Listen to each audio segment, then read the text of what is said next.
Assalamualaikum warahmatullahi wabarakatuh. Alhamdulillahirabbil alamin wassalatu wassalamu ala asyrafil anbiya'i wal mursalin sayyidina Muhammadin wa ala alihi wa sahbihi ajma'in, amma ba'du. Alhamdulillah wa syukurillah, saudara-saudariku. Pada pertemuan kali ini kita akan mendengarkan ceramah dari guru kita Kiai Haji Zainuddin MZ yang membahas tentang kaum wanita dalam perjalanan pandangan Islam. Karena kaum wanita itu tidak boleh sama sekali disepelekan, karena kaum wanita memiliki pandangan, memiliki peranan penting dalam kehidupan ini. Nah, tanpa berlama-lama lagi saudara-saudariku, mari kita ikuti ceramah dari beliau. Ini dia. Assalamualaikum warahmatullahi wabarakatuh. Bismillahirrahmanirrahim.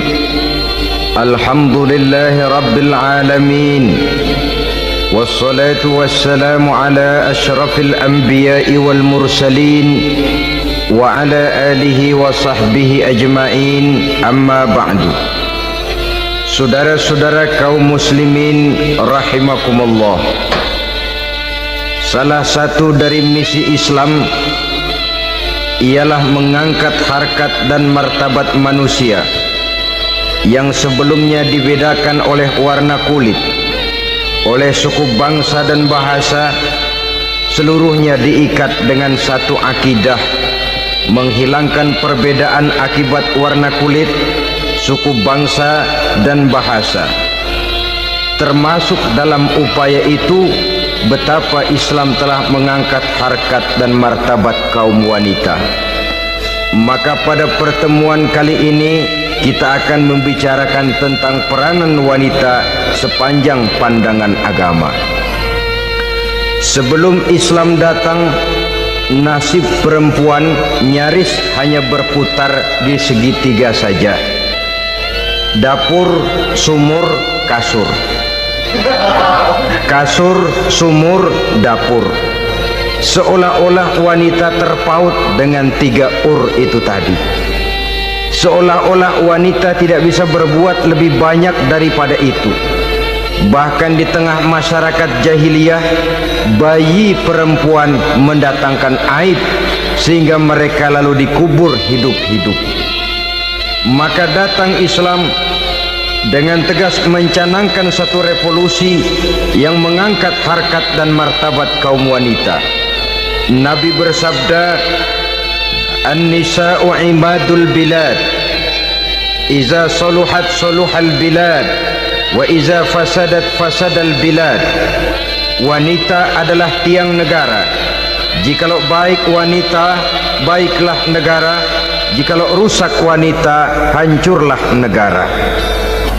Dalam berbagai ayat Al-Quranul Karim menjelaskan tentang wanita dan peranannya. Al-Quran bercerita tentang Siti Hawa.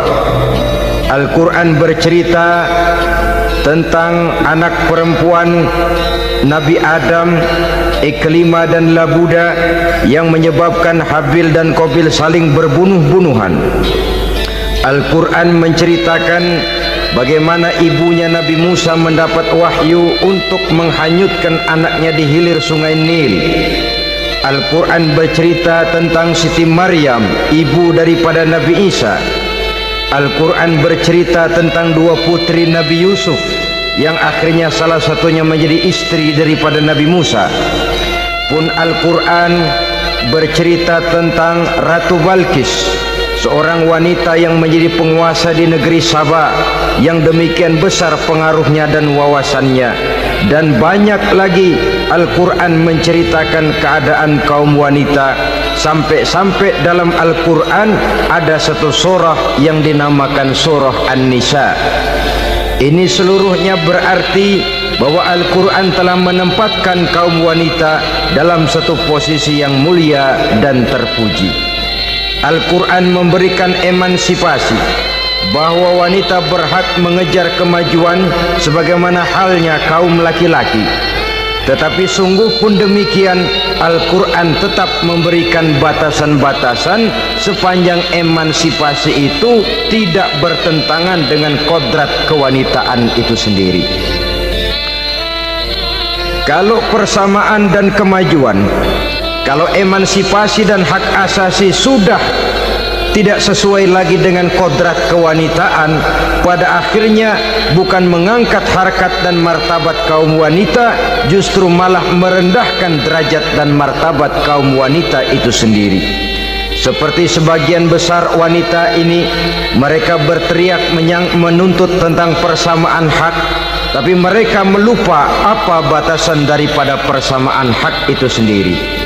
Sesungguhnya Islam dengan segala konsepsinya yang mengangkat martabat kaum wanita itu memberikan keleluasaan kepada kaum wanita untuk maju bersama laki-laki sepanjang tidak menginjak-injak kodrat kewanitaan itu sendiri.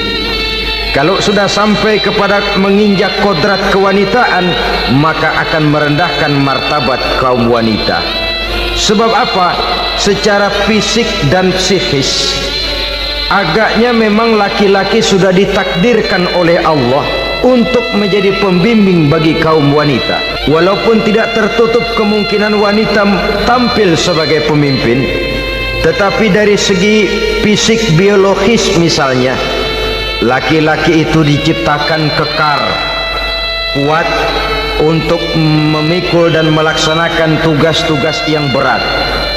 Sedangkan perempuan pada umumnya adalah lembut, ayu, lemot, denok, geboy, dan lain sebagainya.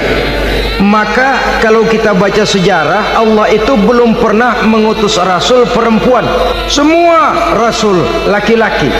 Sebab apa? Secara fisik biologis tugas kerasulan lebih dimungkinkan oleh seorang laki-laki. Tugas rasul itu berat. Kadang-kadang perang, dicaci maki, berhadapan dengan ujung tombak, ujung pedang dan lain sebagainya. Makanya seluruh rasul laki-laki, dan Allah belum pernah mengutus rasul perempuan. Dari segi lain, perempuan itu banyak terhalang untuk melaksanakan ajaran agama. Misalnya 1 minggu dalam sebulan perempuan itu terkena cuti khusus, mengalami masa menstruasi, tidak sholat, tidak puasa, tidak melaksanakan ajaran agama yang tidak dibolehkan pada saat menstruasi itu. Kalau ada rasul perempuan,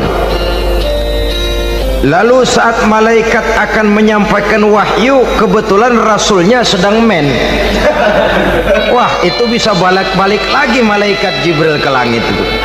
Mau turun nyampein wahyu, balik lagi ke atas, ditegur, kenapa balik lagi Jibril? Rasulnya lagi head.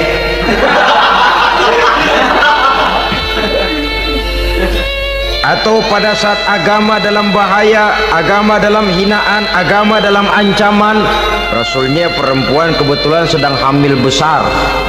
Apa lalu perang ditunda? Pengumuman perang ditunda saja sampai rasul melahirkan.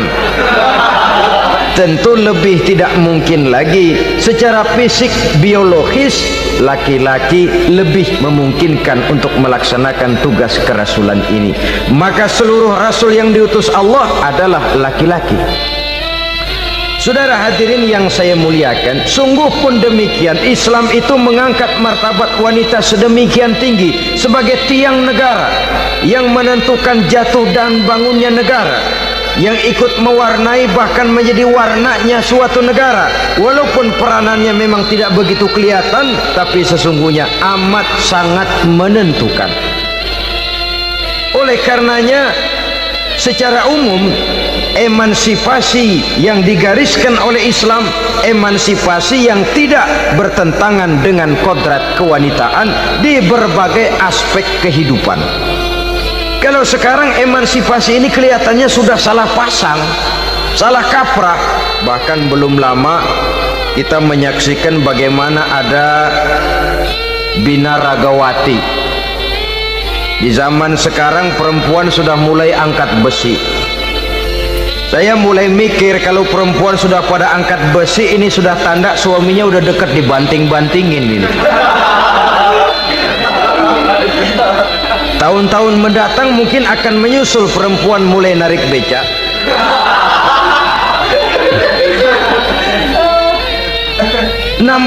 kan sudah tidak lagi mengindahkan kodratnya sebagai wanita. Ada olahraga yang hanya pantas dikerjakan oleh laki-laki. Oleh karena itu pada kesempatan ini kita akan mencoba melihat peranan wanita dari berbagai dimensinya. Yang pertama, peranan wanita sebagai istri. Adalah Rasul memilih istri pertamanya Sayyidatuna Khadijah radhiyallahu anha. Kalau pilihan utama beliau pertama kali nikah dengan Siti Khadijah, jelas itu pilihannya bukan karena kecantikan. Kenapa? Beliau nikahi Siti Khadijah dalam usia 40 tahun Khadijah dan 25 tahun Rasul. Statusnya janda pula. Kalau beliau seorang pemburu kembang, pemburu bunga, kenapa mesti nikah dengan janda berumur 40 tahun? Sedangkan beliau waktu itu masih berumur 25 tahun. Apa sasaran utamanya? Bisa kita lihat nanti setelah beliau diangkat menjadi Rasul. Ternyata Khadijah lebih daripada seorang istri, beliau masuk ke dalam staf Nabi. Orang lain beliau belum beriman, beliau malah beriman lebih dahulu sebagai perempuan pertama yang masuk Islam. Orang lain memusuhi Nabi, beliau malah mengorbankan hartanya untuk membantu perjuangan Nabi. Istri setia semacam ini dengan peranannya sebagai istri yang sedemikian rupa memberikan andil yang sangat besar bagi kesuksesan dan keberhasilan seorang suami.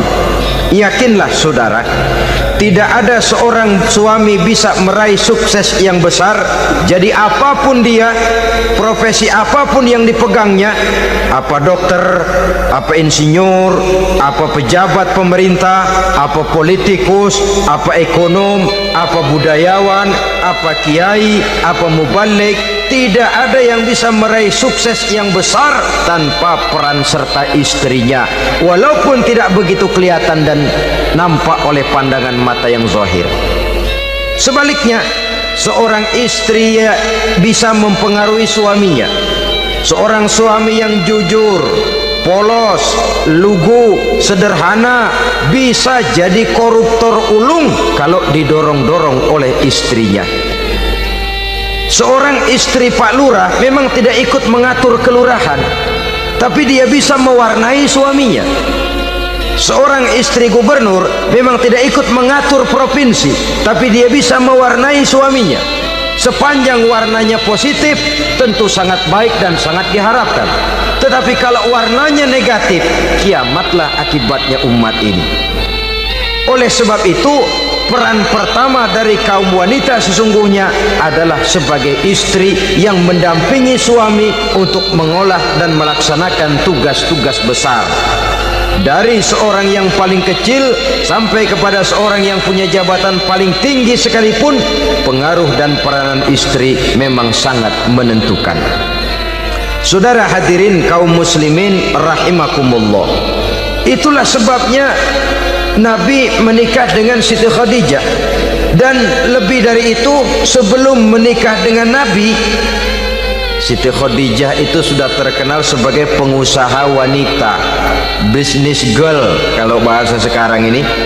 Bahkan jaringan-jaringan bisnisnya tidak hanya Mekah saja, tidak hanya antar kota, bahkan sudah antar negara, dari Mekah ke Syam, dari Mekah ke Madinah dan lain sebagainya, yang bahkan kita tahu Rasul pada mulanya pun ikut membantu perdagangannya Siti Khadijah radhiyallahu anha ini. Jadi kalau bercermin dari karier Siti Khadijah, boleh saja wanita bergerak di bidang bisnis, asal memang profesi, bukan karena dengan senjata dan modal kecantikan lalu membujuk dan merayu orang sampai telap sehingga bisnisnya berjalan lancar dengan jalan menjual kecantikannya. Tidak, bergerak di bidang bisnis yang memang profesinya di situ. Tidak ada salahnya. Bisa saja perempuan menjadi business girl seperti yang dicontohkan oleh Siti Khadijah radhiyallahu anha ini. Sebab itu, kontes-kontesan yang hanya bertitik kepada rupa yang ayu saja rupa yang cantik saja sesungguhnya bukan hanya tidak bermanfaat, tapi saya pikir juga sangat tidak mendidik. Yang mengajar anak-anak remaja putri kita untuk berlomba-lomba hidup dalam kepalsuan. Alis mata palsu, hidung pesek dimancungin palsu, operasi plastik. Alis matanya dikerik bikin yang palsu, tai lalat lagi bikin yang palsu, gincu bibir dimerahin palsu. Seluruhnya hidup dalam kepalsuan. Akan lebih baik kalau kita ini misalnya mengadakan kontes yang menitik beratkan kepada ketinggian IQ, kecerdasan, kemampuan, skill, keahlian dan kemampuan, tidak hanya dititik beratkan kepada rupa yang ayu dan cantik semata-mata. Sebab di samping manfaatnya diragukan, juga sangat tidak mendidik buat generasi yang akan datang. Terutama ibu-ibu, peran utama wanita sesungguhnya adalah sebagai istri mendampingi suami dalam melaksanakan tugas-tugas besar.